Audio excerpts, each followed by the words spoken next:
पूर्व वैमनस्यातून मिरजेतील टाकळी रोड येथे शिवा थनिकर यांच्यावर प्राणघातक हल्ला करण्यात आला आहे. तलवार आणि कोयत्याच्या सहाय्याने संशयित 6 जणांनी हा हल्ला केला आहे. जखमी शिवा थनिकर यांच्यावर 12 ते 13 वार करण्यात आले आहेत.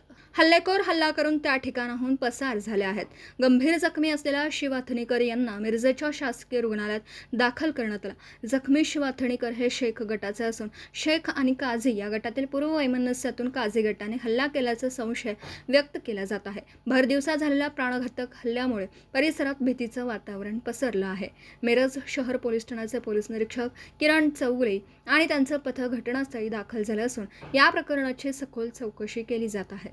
मी प्रणिल लीडा, sub divisional police officer Miraj विभाग. आज आमच्याकडे मिरज शहर पोलीस ठाणे हद्दीमध्ये टाकळी रोड या ठिकाणी एक घटना घडलेली आहे, ज्यामध्ये शिव उर्फ प्रदीप सदाशिव अटणीकर या तरुणाला मारहाण झालेली आहे, ज्यामध्ये धारदार शस्त्रांनी मारहाण केली असण्याची शक्यता नाकारता येत नाही.